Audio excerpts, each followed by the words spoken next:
Amigos, ¿cómo están? Bienvenidos a una nueva edición de La Primera Infancia Primero. Hoy día estamos en casa de verdad, con amigos queridos, hablando de temas muy importantes. Para hoy día tenemos pues, ¿cuándo se aprende a ser padre? Eso es un tema muy importante y justamente para conversar estará con nosotros Javier Tagle y Rocío Soto. Ellos son cofundadores de Conciencia Parental. También estará Elvis Canino, director general de La Crianza con Apego, Es mi forma de cambiar el mundo, y Carla Custodio, Mis primeros 1000 días.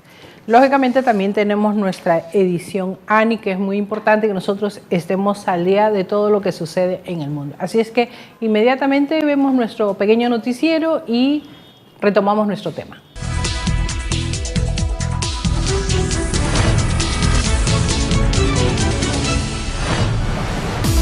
Hola amigos, mi nombre es Alexandra Morán y esta es una edición más del micro noticieros de la Agencia de Noticias de la Infancia.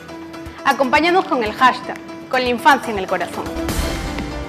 San Cristóbal es uno de los 23 distritos de la provincia de Luya, ubicado en el departamento de Amazonas al norte del Perú. En este distrito tenemos anemia cero. Esto se ha logrado gracias al buen liderazgo del municipio, excelente manejo de los pocos recursos locales provenientes del centro de salud, apoyo de la comunidad y de la UGEL para combatir la anemia y desnutrición crónica infantil. La provincia de Luya tiene cerca de 2.000 niños menores de 3 años, teniendo el 16.7% de anemia, es decir, mucho menos que el promedio nacional. Escuchamos a Wilder Chávez, director de la UGEL de Luya en Amazonas, uno de los principales promotores de esta iniciativa. El sector educación tendría que liderar toda esta movilización por la atención a la primera infancia, que guarda relación con el mejoramiento de la calidad educativa y de los aprendizajes de nuestros estudiantes. Si no atendemos a los niños a temprana edad, lastimosamente, todo lo que se haga después no tendría sentido. El Grupo Impulsor Inversión en la Infancia presentará un pronunciamiento tras finalizado el 5º Encuentro Nacional. En reunión del Grupo Impulsor, integrantes analizaron las importantes conclusiones y recomendaciones del 5º Encuentro Nacional por la Primera Infancia. Por ello, en octubre presentarán a la opinión pública la propuesta de agenda de gobernabilidad por la infancia con los resultados obtenidos en este importante encuentro. Falta presupuesto para eliminar la violencia infantil. Se dio a conocer que solo el 1% del presupuesto de niños y adolescentes se va para la protección. Ante esto, la representante de UNICEF en el Perú, Ana de Mendoza, brindó sus opiniones en el programa Diálogo Abierto, que se transmite en las plataformas de Salgalú TV y UCI Noticias en el canal de señal digital 11.3. Escuchémosla. Las cifras parecen muy frías, pero realmente que 8 de cada 10 niños o niñas estén sufriendo violencia en Perú es una cifra inadmisible, que nos habla de que está muy naturalizado, ¿no?, el uso de la violencia. Hay muchos padres y madres y cuidadores que piensan que el castigo físico o la violencia psicológica pues es una forma, no la reconocen como violencia, ¿no?, es una forma un método disciplinar, una forma de educar. Y yo creo que tenemos que trabajar para que haya un reproche social hacia la violencia y que, bueno, ayudar a buscar formas no violentas de educar a los niños y a las niñas, ¿no? La violencia ocurre en los hogares, ocurre en las escuelas, ocurre en la calle, pero yo creo que hace falta un compromiso de Estado y un compromiso social para acelerar la erradicación de la violencia, que se puede conseguir en Perú, estoy convencida de ello. Compartan y difundan este video. Nos despedimos. Recuerden siempre acompañarnos con la infancia en el corazón. Nos vemos.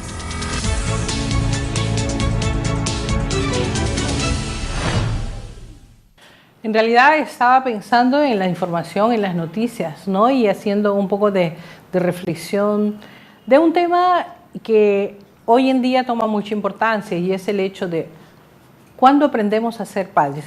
La madre ya se sabe, desde el inicio de la gestación, ya todo un tema que va creciendo poco a poco hasta el momento del parto.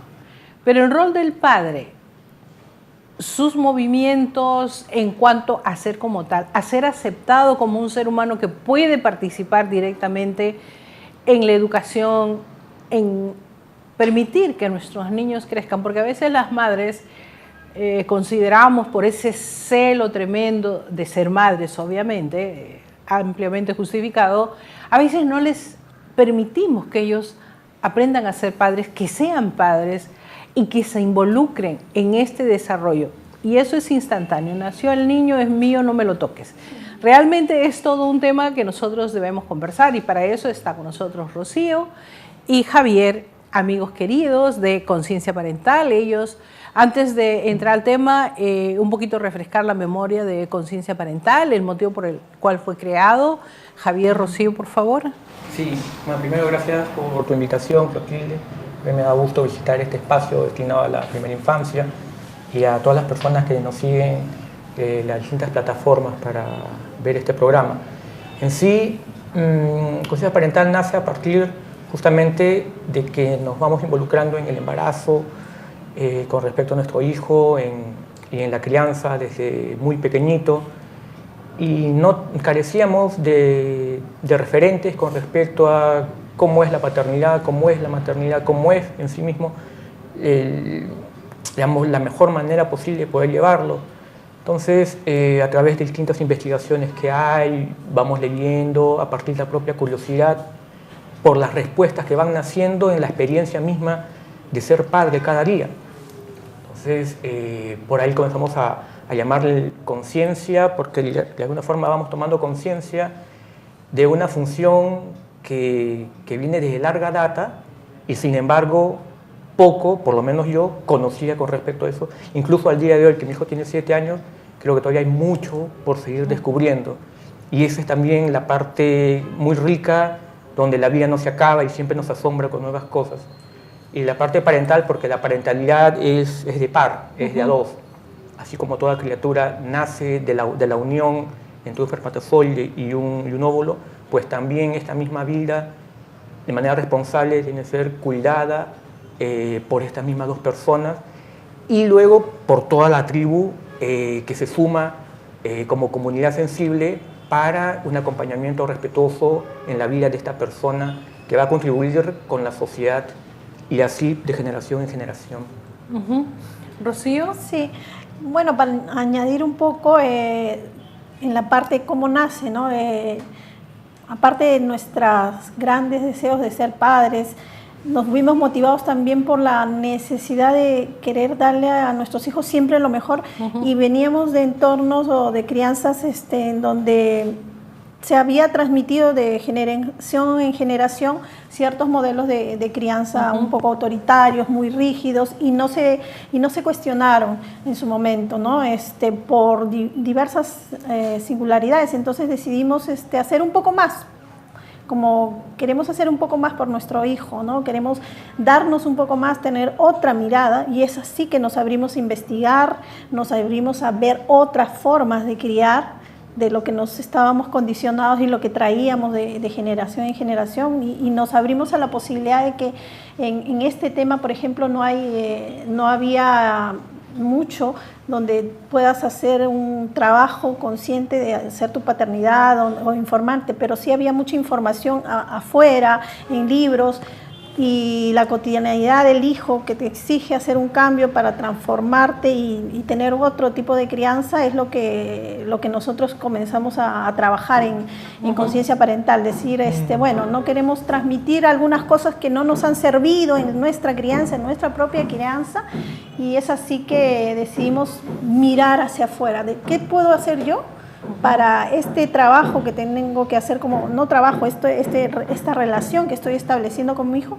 hacerlo de la mejor manera. ¿Qué necesidades tengo para cambiar? ¿Qué cosas tengo que mejorar? ¿Y qué cosas tengo de corregir en mí para establecer otro tipo de crianza? Y aunado a lo que decía Javier, ¿no? La crianza es de dos, así como nace de dos personas, también es en dos dos personas en claro. el modelo que hacen. Y en realidad yo lo que les motivé y la razón por la cual los invito cuando tocamos este tema, porque me parece muy interesante todo lo que ustedes siempre enfocan y quieren conseguir con conciencia parental. Pero también la pregunta es, ¿cuándo fue, Javier, que Rocío te permitió ser padre? Mira, ese tema sí es importante. Porque digamos, hablamos ya de territorios emocionales donde lo importante es confiar, pero ¿cómo confiar en un hombre en el que todos los mensajes sociales es que los atributos masculinos son ajenos a la sensibilidad, a la empatía, al cuidado. Entonces, nosotros como hombres, creo yo, necesitamos hacer un mayor esfuerzo para romper esos moldes, esos estereotipos que tanto daño nos hacen y que siguen haciendo daño hasta hoy, ¿no? Entonces, yo me involucré desde el primer momento y desde que estamos en el embarazo, en la 4ª semana, que después a la 5ª semana el embarazo como que ya estaba confirmado, y a partir de la 8ª semana, casi cada 3 horas diarias de investigar, los fines de semana 5 horas diarias, y no he parado un solo día hasta hoy. Entonces, digamos, esa es la investigación porque es la manera en que yo aprendí. Claro. Pero después, cuando ya estaba con mi hijo, en los últimos meses del embarazo, lo podía sentir con sus latidos, podía sentir sus movimientos, hasta pude encontrar su patrón de sueño. Entonces sabía que él se estaba despertando y me podía comunicar con él. Entonces, eso es muy bonito porque, digamos, nace no por una obligación, no nace porque va a recibir un premio, o sea, no es una motivación externa lo que me motivaba, sino algo muy interno. Y es así donde yo digo que el padre nace dentro, ¿no? O sea, hablar de responsabilidad paterna es primero que el padre nace dentro para que lo puedas exteriorizar a través de tus actos. Y en esa complicidad, o sea, así algo cómplice en realidad entre los dos. Y así, o sea, cada día, ¿no? Incluso a los hombres, ahora nos dan un poco más de días, pero antes solamente dan 4 días para establecer una relación con tu hijo, lo cual es totalmente absurdo, ¿no? Y yo pedí por lo menos a mis 4 días, 25 días de vacaciones. Entonces por lo menos casi llevaba un mes, claro, que podía estar las 24 horas con mi hijo, ¿no? Y aún así es totalmente insuficiente, pero eso es, digamos, es por la pobre mentalidad social que tenemos, es un modelo económico a la vez muy pobre que no permite que el hombre se pueda realizar como padre, sino solamente como un proveedor material. Y ese es el grave error al que estamos totalmente imbuidos muchos hombres y al que estamos saliendo de ese territorio o trampa en el que nos encontramos. Y ahí, bueno, en esa complicidad nos encontramos los dos, con Rocío, y lo bonito también es que hay un antes y un después de ser papá. Entonces, si por A o B veníamos ambos con estereotipos, pues esos estereotipos se fueron rompiendo día a día porque el amor hacia nuestro hijo era mucho más poderoso que cualquier cosa. Y eso hasta ahora nos permite seguir rompiendo todos, digamos, o liberándonos de todos estos condicionamientos que tenemos, tanto personales como de nuestro clan familiar, para ser cada vez más libres y así nuestro hijo también puede ser libre y las siguientes generaciones de mi hijo. En realidad es muy importante y a mí me gustaría, Rocío, frente a la expresión, porque es obvio que Javier es un papá especial, porque no todos los papás pues hacen ese seguimiento, ¿no? Sí. Por diversas razones, porque aquí no estamos para cuestionar ni criticar a nadie, pero es un proceso de aprendizaje que todos deberíamos seguir. Las circunstancias a veces se presentan difíciles, inclusive para las madres, ¿no? Con el tiempo que se tiene para ejercer la maternidad directa, única y exclusiva. ¿Cómo lo hiciste tú?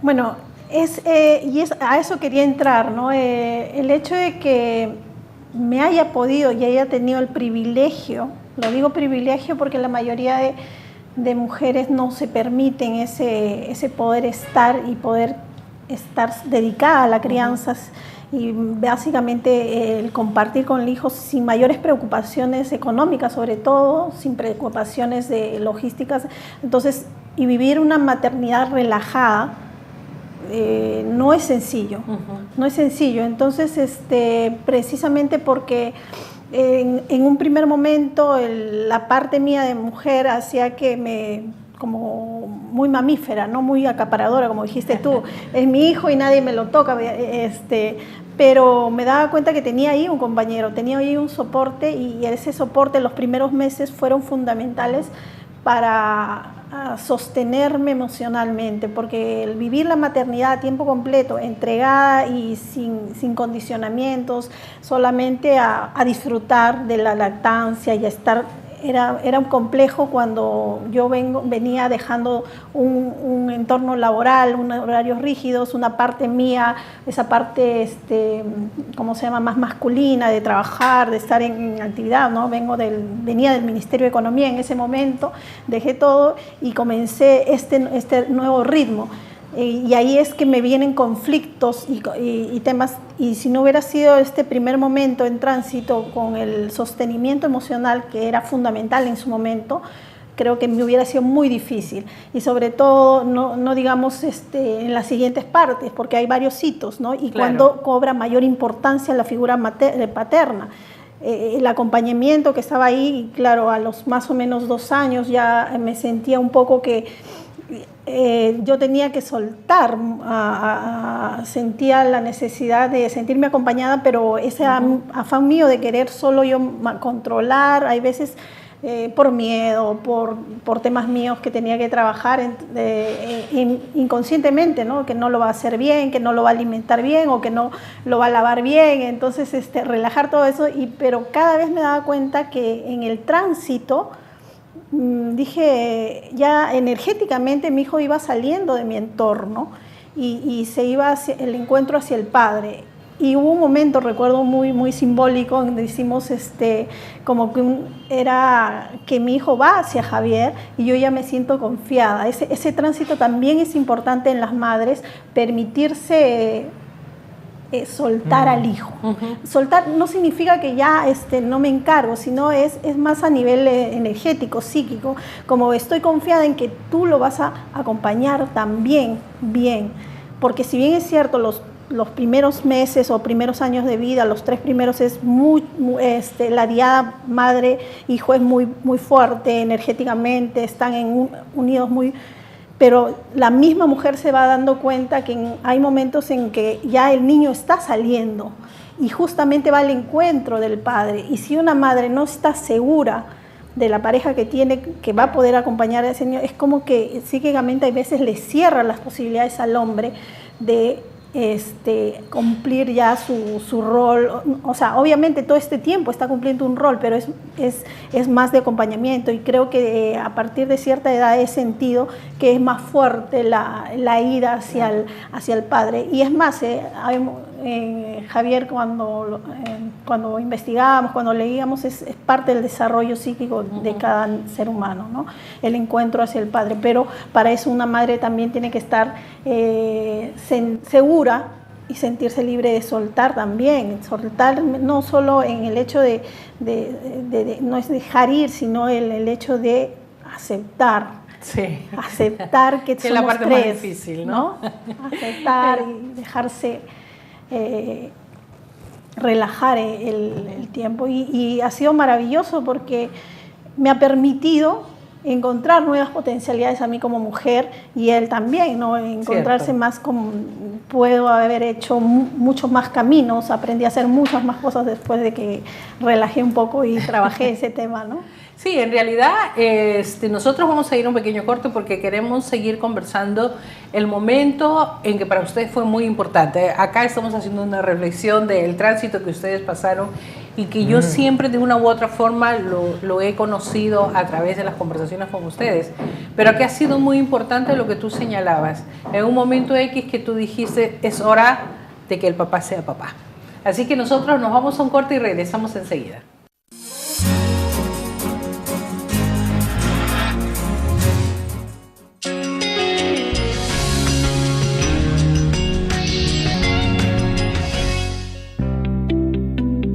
En este año 2019 estamos renovados con la misma pasión y compromiso de siempre. Volvemos con la nueva programación de lunes a viernes a partir de las 4 de la tarde. Los lunes, la primera infancia primero, con todo lo que debes saber sobre el cuidado de los niños y niñas. Los martes, experiencias que vale la pena conocer. Un programa dedicado a difundir las acciones impulsadas por gestores locales para mejorar la atención integral de la infancia. Los miércoles, nutrición en la infancia, con toda la información necesaria para orientar a las familias sobre la alimentación saludable, especialmente de los más pequeños. Los jueves, diálogo abierto, un espacio para el debate entre los actores de la actualidad política y social, contando con la participación de especialistas y representantes de la sociedad civil. Los viernes, Voz y Opinión, un programa para alzar la voz sobre los temas de importancia regional y local de la juventud peruana. Participa en tiempo real con sus preguntas y comentarios a nuestros invitados especiales. Todos juntos con la infancia en el corazón. Salgalú, comunicación que nos acerca.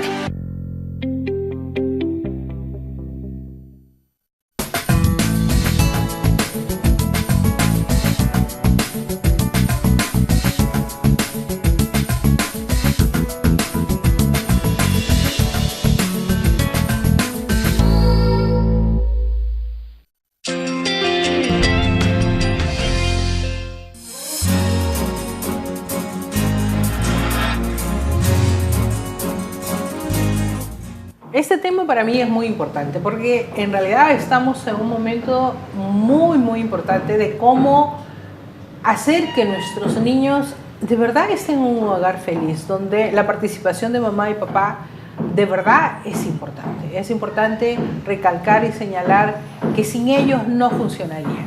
Y a veces ser papá y mamá al mismo tiempo, me quito el sombrero delante de las personas, sea hombre o mujer, que asumen esa responsabilidad, no es muy fácil. Mejor si tenemos a alguien que nos haga el soporte. Dejamos una pregunta en el aire, ¿no? Relacionado a los momentos cruciales de ustedes como padres, aprendices, las seguridades e inseguridades de ambos. ¿Cómo fue que pasó esa historia? Yo la parte así relevante que rescataría fue en el 2015, cuando pude darme cuenta, dentro también de un proceso de acompañamiento que yo seguía a través del coaching, era que yo había idealizado tanto a mi hijo que lo había convertido a él en mi padre. Entonces... Figurativamente, hay que decirlo, sí, por favor, sí, porque a veces claro, como que no se puede entender. Claro, sí, digamos... para mí inconsciente, mi hijo era mi padre.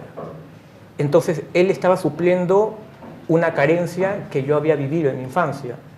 ¿Pero eso qué significaba? Que él no estaba ocupando el lugar que le corresponde dentro del árbol familiar. Y yo tampoco estaba ocupando mi lugar de padre. Entonces, el poder darme cuenta de esa situación hizo que nosotros, cuando Gabriel tenía 3 años y medio, hiciéramos un acto simbólico de liberación. Porque en ese caso era de padre e hijo, pero también obviamente como sistema familiar estaba involucrada Rocío como mamá de Gabriel, y lo que implicó eso era, digamos, creo que el acto de amor más importante que le puedes regalar a tu hijo es ser consciente de ti mismo, ¿no? O sea, la mejor herencia en vida es ser consciente. Y yo estaba tomando conciencia de mis propias carencias cuando fui niño. Entonces, ¿qué quedaba? Asumir y pedirle a mi hijo que lo que le he heredado me lo devolviera. Simbólicamente. Y yo asumí nuevamente lo que yo le había trasladado inconscientemente, y al asumir eso, nuevamente ocupo mi lugar de padre, mi hijo ocupa su lugar de hijo, y ya está libre de no repetir la historia, de otra vez él, después también con su hijo, el dejar de ser padre. Mismo, ¿no? Claro, entonces es una forma de cortar esas cadenas transgeneracionales del hambre de padre. Y eso que implicaba también, que asumía yo la responsabilidad no solamente de liberarlo a mi hijo de esa atadura, sino también yo de sanar ya terapéuticamente ese hambre de padre. Entonces yo asumí otra vez esa responsabilidad, y sin querer, algunos amigos conocen parte de mi historia, puse a mi profesor de coaching como si fuera mi padre, después a mi profesor de psicoterapia gestal como si fuera mi padre, pero en realidad eso me estaba mostrando justamente lo que yo carecía. Entonces, sanar una herida temprana no es de un día, no es de una semana, es un proceso en el cual uno conscientemente se va empoderando de su paternidad.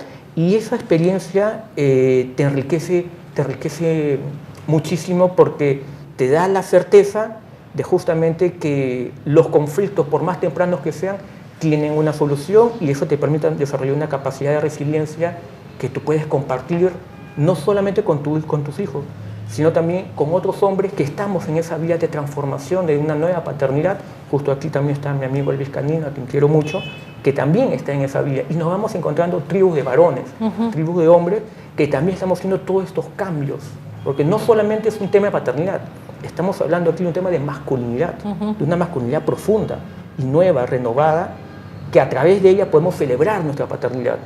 Eso que estamos hablando es totalmente superior a cualquier cambio que se pueda hablar desde un ámbito mucho más pequeño cuando hablamos de enfoques de género, por ejemplo. Porque, digamos, en principio, desde mi punto de vista, no hay nada más importante que la función materna y la función paterna. Todo en la sociedad, todo el tejido de la trama social se erige bajo el padre, la madre y el hijo. Y de eso, bueno, los abuelos. Pero sin esa triada es que se construye toda una sociedad. Entonces va a depender del tipo de padre que somos, porque ese padre también, si lo vemos, está en el gobierno, está en las instituciones públicas. Sí, en realidad todos los sistemas están basados en lo que es una familia, ¿no? Rocío, a mí me gustaría, sí, rapidísimo, porque el tiempo siempre pues nos limita, infelizmente, pero a mí me gustaría una reflexión tuya de cuándo aceptaste que realmente Javier era el padre. Justamente cuando le hablábamos en el corte, ¿no? ¿Cómo se llama el momento? Fue a partir de los 3 años que comenzamos a hacer un trabajo previo, terapéutico, a liberar cosas de nuestro inconsciente, porque muchas veces trasladamos a nuestros hijos nuestras propias carencias de madre y padre, ¿sí? Cuando no somos conscientes de ellos. Entonces, cuando recuperamos nuestros padres internos, cuando nos trabajamos en ese tema terapéuticamente o tomamos conciencia, es que puedo aceptar y puedo poner en su sitio al padre de mi hijo, y yo tomo mi lugar como madre. Y en ese momento confío que él está para estar ahí. Es como que lo sentí y sentí como que no tenía que cargar algo que venía cargando inconscientemente, ¿no? Que todo era yo. Fue más o menos a partir de los 3 años, como menciona él, cuando hacíamos este trabajo que previamente ya habíamos ido entendiendo ciertas carencias que teníamos y que lo habíamos trasladado inconscientemente a nuestro hijo. Y por fuera, eso se rige a nivel inconsciente, pero por fuera se ve que ya pues yo me sentía en otro nivel más confiada, más relajada, ¿no? Podríamos decirlo. Pero sí, en realidad sí. Los roles se fueron dando y acomodándose en el tiempo. Realmente yo les agradezco mucho. Nosotros nos vamos a un pequeño corte, pero sí, justo conversábamos también de la posibilidad de que ustedes pasen la experiencia de vida que han tenido, que es muy bonita, es muy particular, a todos los otros papás, para que también sirva de guía, de base, para ver exactamente que a pesar de que ustedes intentaron hacerlo fácil, nunca ha sido fácil. Gracias por estar con nosotros. Gracias. Nos vamos a un corte y regresamos enseguida. Gracias.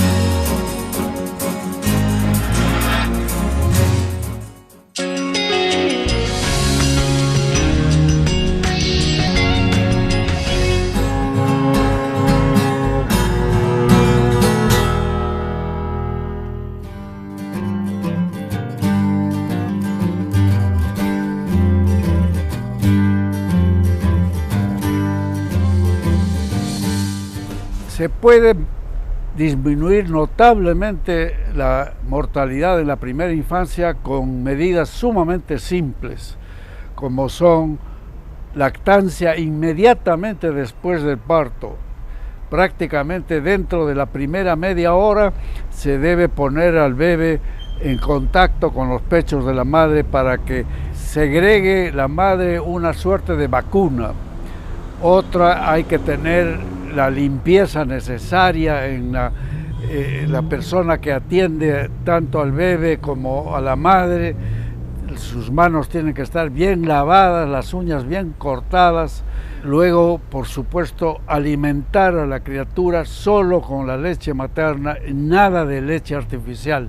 No hay mejor alimento que la naturaleza ha puesto en los pechos de su madre.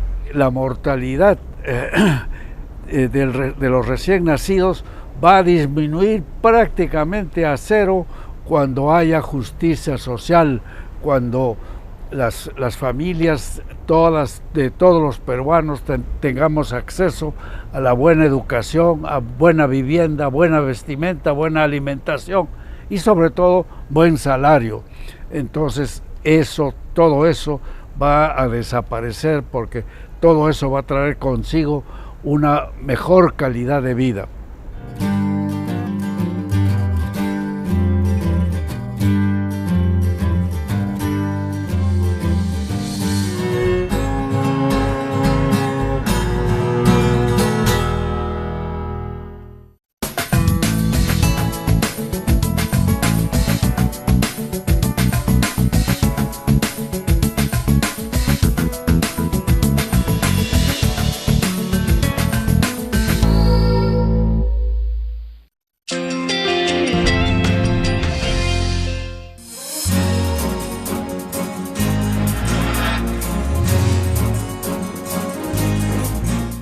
Como ven, ser padre o madre no es fácil.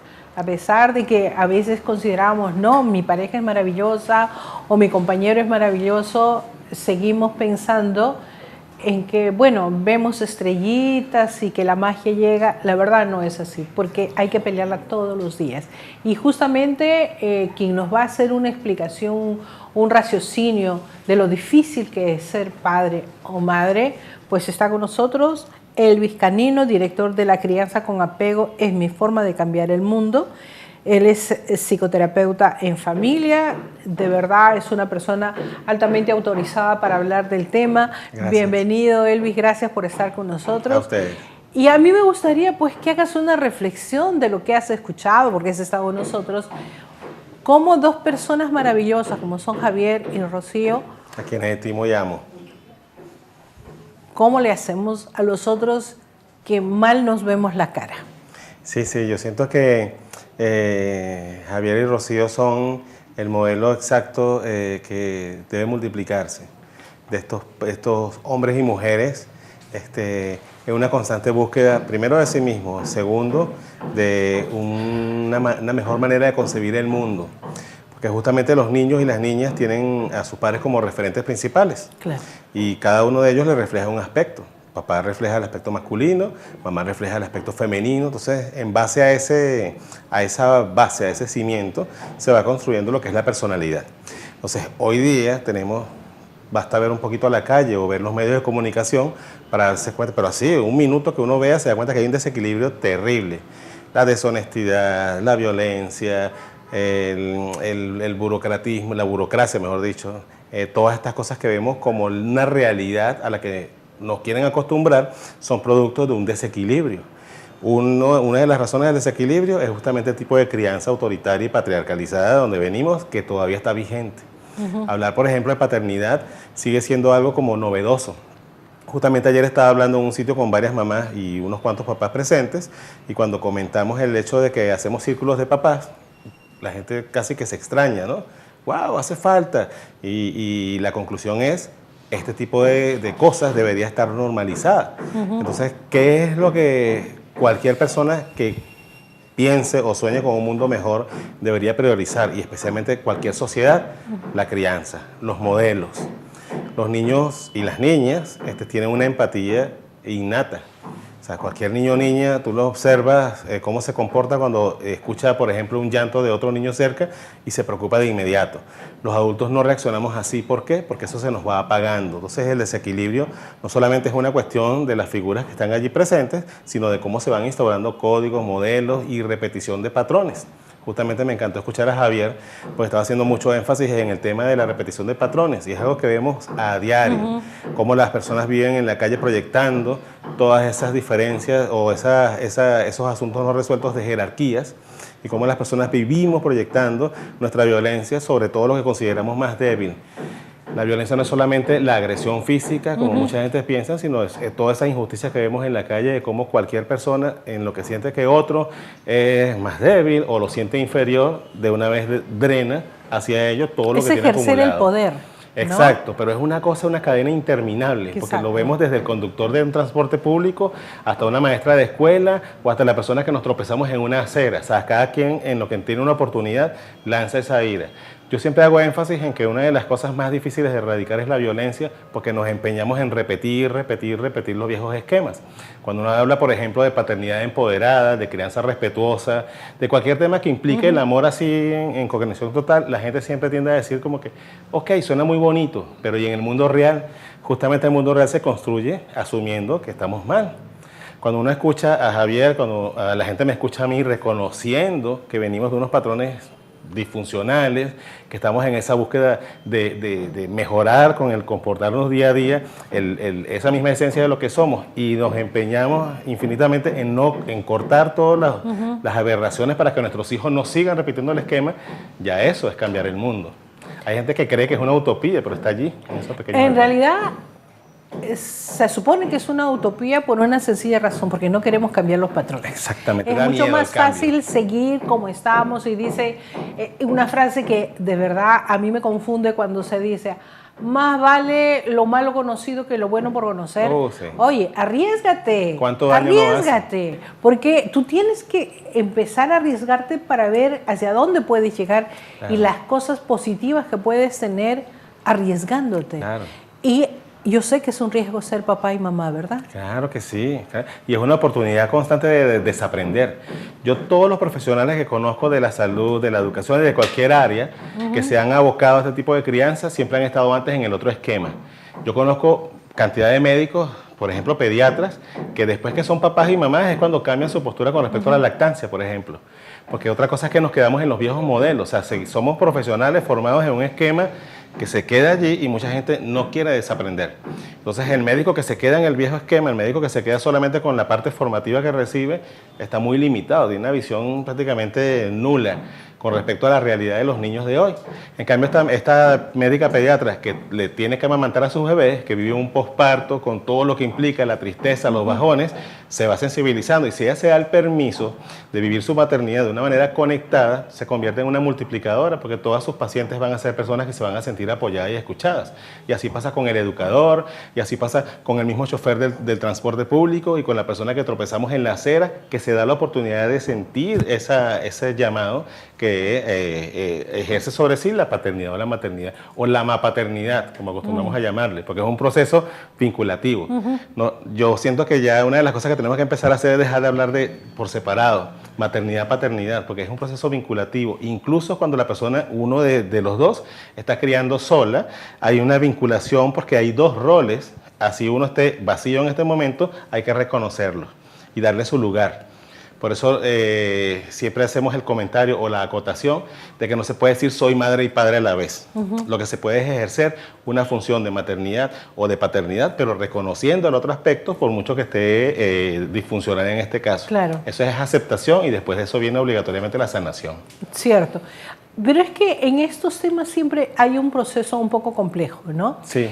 A veces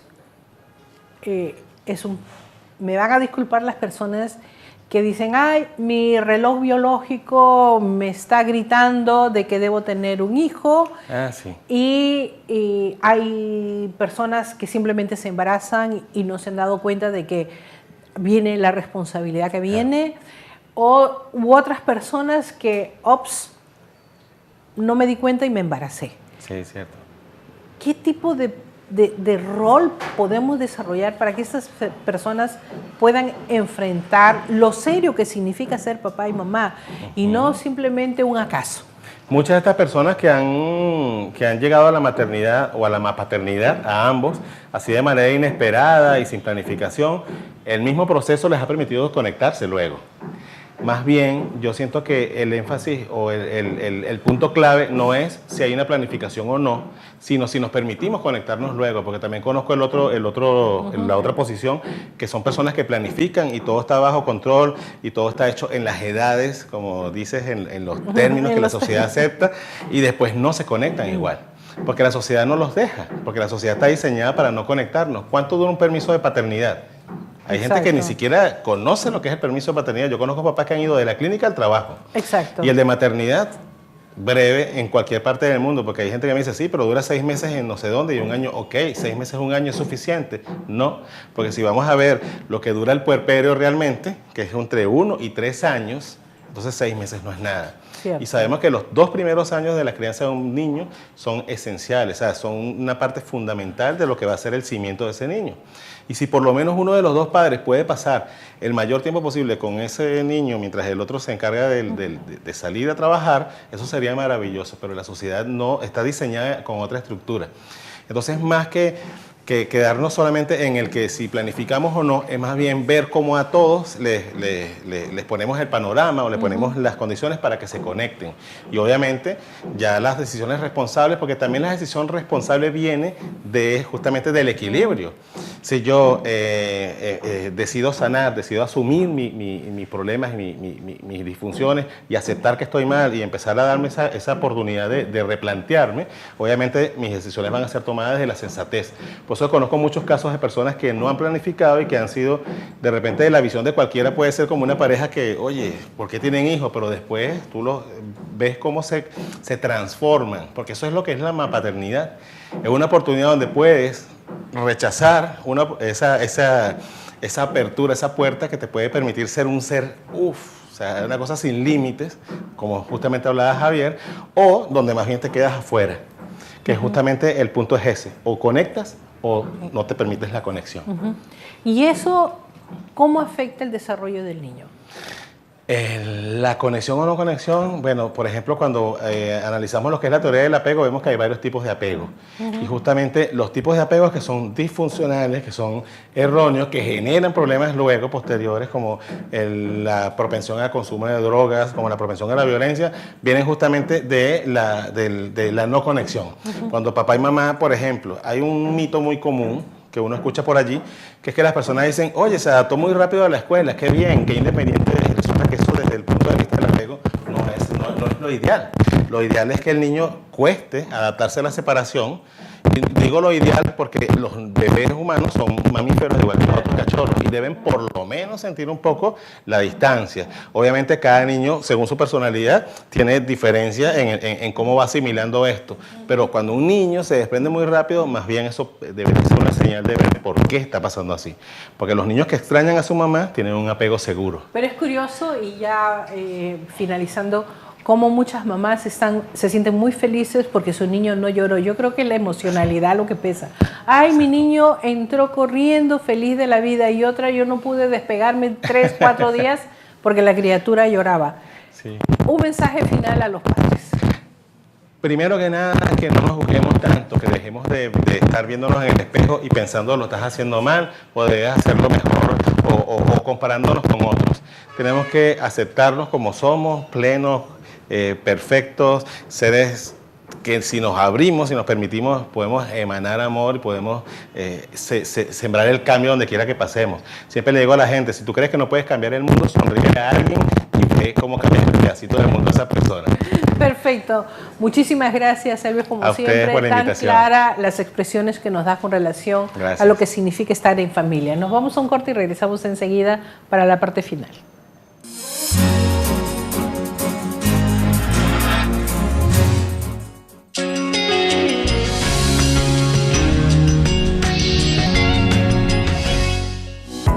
Experiencias que valen la pena conocer es un espacio dedicado a difundir las acciones impulsadas por gestores locales para mostrar el trabajo municipal que se realiza para atender integralmente a la infancia. Tenemos una cita con experiencias que valen la pena conocer.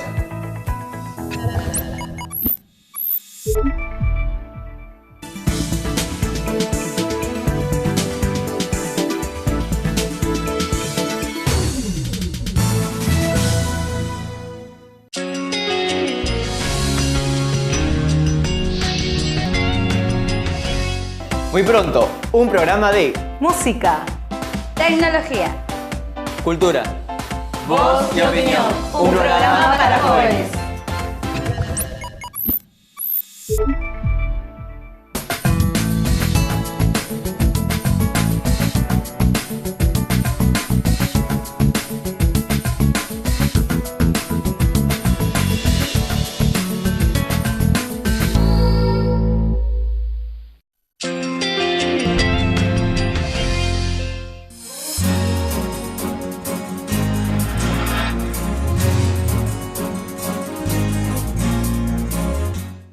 Bueno, nosotros hemos seguido conversando, obviamente es un tema que da para mucho y ahora en estos momentos está nuestra siguiente invitada, Carla Custodio, quien es directora de la escuela Mis Primeros 1000 Días, donde los padres aprenden todo lo que se necesita para saber acerca de esta primera infancia tan importante. Bienvenida, ¿cómo estás? Gusto en saludarte. Gracias por la invitación. Sí, qué bueno que estás con nosotros, porque a nosotros nos gustaría saber sobre estos primeros 1000 días, ¿no? Es muy importante, ya hemos hablado con Javier y con Rocío sobre cómo llega, cómo se permiten ser padres. ¿Tú cómo los ves a los padres, ya que directamente trabajas con ellos?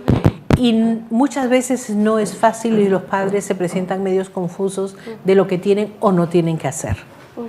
Lo bonito de la escuela es que podemos ver que cada vez más hay padres interesados, involucrados en querer brindar una crianza integral, porque la escuela brinda clases de alimentación, nutrición, apego, porteo, pero lo que puedo decir es que hay mucha intencionalidad, ¿no? Hay mucha parte del trabajo de a dos.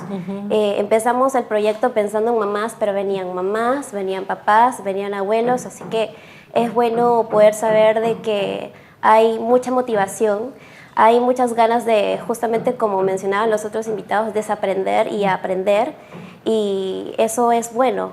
Venían algunos con conocimientos arraigados, pero con también el conocimiento de que hay mucha actualización nueva y muy dispuestos. Muy pocos eran los que tal vez estaban un poco reacios, pero al final, como trabajábamos en forma de grupo o familia, todos terminábamos aprendiendo el uno del otro. ¿Cuál ha sido el punto o el momento de mayor debilidad para que los hombres acepten que ellos tienen una función importante en el crecimiento de su bebé? Yo creo que parte mucho de tal vez el tradicionalismo, la cultura, que todo lo encargaban a solo un lado, el lado maternal, pero ahora, como se habla también de la paternidad, entonces es por ese lado que más que todo lo diría por lo cultural, ¿no? Pero ahora también hay muchos padres que dicen, mi papá no estaba conmigo, yo quiero estar presente con mi bebé, mi mamá no estaba conmigo, yo quiero estar presente quiero que mi esposa esté presente con mi pequeño. Entonces, en ese sentido, también hay mucha versatilidad por parte de los papás.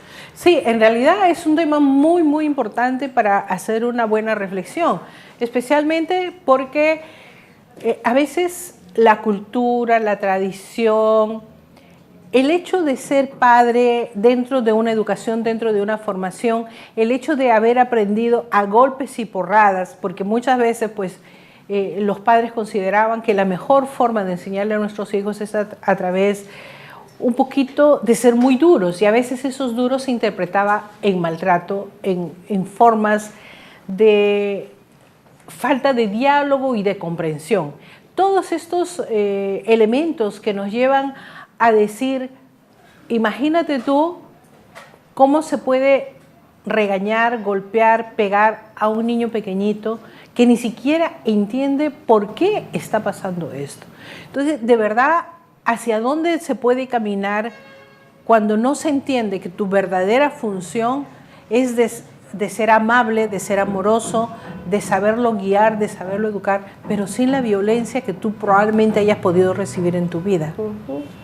El trabajo que hacemos con los padres era trabajar desde nuestra posición de hijos, porque ellos son padres, yo no soy madre todavía, pero siempre decíamos, no todos son padres, pero todos somos hijos, y todos como hijos cargamos con un peso.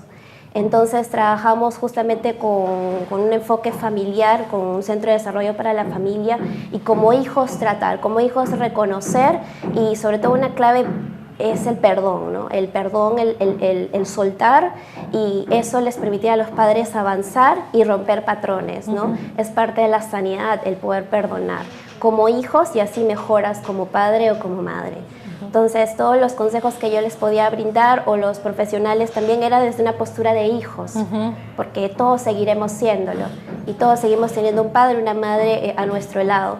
Entonces, conforme vaya sanando mi relación con ellos, también yo voy a tener para darles a mis hijos. ¿Y cómo influye algo que se ha hablado, que se ha mencionado, lo que es tradicional, lo que es cultura, lo que tenemos hasta por costumbre, que a veces no necesariamente coincide con la afabilidad, con el cariño, con el respeto hacia el otro? Porque no siempre se considera al niño un ser humano. Sí, es igual, tiene conectado con lo que veníamos hablando, el estilo de crianza, porque a veces uno quiere dar de lo mejor, pero no sabe cómo, porque ha sido criado de una manera y no sabe cómo llegar al otro punto. Pero precisamente buscábamos brindar información a los papás y aprender el uno del otro, ¿no? Porque algunas veces también no en sí, ninguna escuela va a poder enseñar cosas que de forma intuitiva un padre tiene para darle a su pequeño. Entonces, justamente con aprendizaje, vulnerabilidad, franqueza ante otros padres, que poco a poco se va logrando, se va encontrando la manera, el pedir ayuda, porque a veces muchos padres venían sintiéndose solos, pero ya reunidos con otros podían abrir su corazón en aspectos que tal vez han estado luchando y aprendían, o si no aprendían, tan solo se consolaban, ¿no? Entonces es importante que también los padres puedan buscar de esa manera ayuda en el prójimo. Sí, en realidad acaba de mencionar una palabra que a mí me parece muy importante, el consolarse. Vamos a preguntar qué significa el consolarse, porque los seres humanos muchas veces, no todos son como medio melodramáticos, que exageramos las cosas, pero hay otros que son un poco más sensibles, y hay otros que son mucho más agresivos y que de verdad la palabra autoconsolación, como que a mí no me vengan con eso. ¿Cómo podemos hacerles ver a los padres, a los hombres específicamente, porque ese es el asunto de los hombres, que realmente el consolarse es redimirse ante los ojos de uno mismo? Porque es la única forma de poder dar algo. Es un paso crucial, realmente requiere madurez, ¿no? La madurez emocional, ¿no? Que es tomar responsabilidad de lo que me corresponde, ¿no? Porque a veces el hombre puede decir, bueno, los hombres son así, me han hecho esto, mi padre me ha hecho esto y por esto soy así. Y es cierto hasta, digamos, cierta edad, pero hasta otra edad tú ya eres responsable de gestionar tus emociones, de tomar decisiones en base de emociones sanas. Entonces es decirles que sí, has sufrido, tienes ciertas ideas, pero también tienes que ser responsable de que si no las maduras o si no las cambias, puedes seguir afectando a tu alrededor, a tu hijito y sobre todo a ti por el resto, ¿no? Porque son historias que se repiten, ¿verdad? Sí, sí. Sí, cuando realmente no nos damos un paso al perdón, nos terminamos transformando en lo que nos hicieron daño. Y es un proceso trabajar con cada persona. Sí, porque además, el hecho de repetir la historia sin verse a uno de cómo estamos siendo afectados, pasamos nuestra historia a nuestros hijos. Y nuestros hijos no aprenden lo que nosotros les decimos, aprenden lo que ven. ¿Cómo repercute en ese desarrollo? Porque ese niño pequeño va a decir, yo no quiero ser como mi papá, pero cuando llega a ser padre es tal cual el padre que nunca quiso tener. Sí, son patrones y ahora pues un hijo tiene la decisión o de si decide, digamos, cambiar. Y si decide cambiar, que busque la manera, que busque conocimiento, libros, consejería. La vulnerabilidad es clave, que busque poder perdonar. Hay hijos que han pasado cosas muy fuertes con sus padres, hay hijos que la han pasado muy bien con ellos y no hay problema, pero si yo sé que cargo heridas por los que me han traído a la vida, los que han sido el túnel que me han traído, yo necesito ser intencional en mi sanidad. Y esto es clave. Ahora hay muchos medios, hay muchos libros profesionales, se han sentado aquí también, entonces es buscar romper eso. Va a tomar tiempo, va a doler tal vez, pero la solución siempre está. Hablemos de mis primeros 1000 días. Cuéntame qué es lo que hacen y realmente en qué momento te deben llamar. ¿Cuando están apretados o en cualquier momento? La escuela es maravillosa, nació en la Municipalidad de Miraflores, donde el gerente Carlos Contreras, que actualmente está en Lima, estaba trabajando allí. Hemos levantado 3 promociones y venían, la escuela tiene una duración de 3 días, venían cada fin de semana y cada fin de semana se compartía un tema que no se repetía conforme a los 1000 primeros días, ¿no? Desde el día 0 de la concepción hasta los 2 añitos. Que podía ser temas para las mamás embarazadas que iban, temas de lactancia para las que estaban a punto de dar a luz, temas de alimentación, temas de apego, y ellos pueden entrar en todo este bloque de los 1000 días. Entonces la escuela se busca que pueda ser anual y el otro año se está nuevamente apuntando a aperturarla, la 4ª promoción, y todo papi que quiere planear un bebé, que sería lo mejor, ¿no? Antes de poder planear, y yo voy a aprender, o todos los papis que se encuentran en estos con sus pequeños de los 1000 días son bienvenidos en cualquier momento y van a haber clases precisas para ellos. Bueno, yo te agradezco muchísimo por haber estado con nosotros. De verdad, me voy a quedar con tu palabra de la autoconsolación, que es muy importante, y vamos a reforzarla, porque si uno no se da cuenta de sus deficiencias y de lo maravilloso también que uno puede ser, de verdad es muy poco lo que podemos hacer. Gracias por haber estado con nosotros, de verdad es un tema muy importante y muy actual en estos momentos con todo lo que el mundo nos está rodeando, especialmente en nuestro país. Muchísimas gracias por haber estado con nosotros, los esperamos el próximo lunes, siempre favoreciendo a las familias, especialmente a nuestros más pequeños. Nos vemos.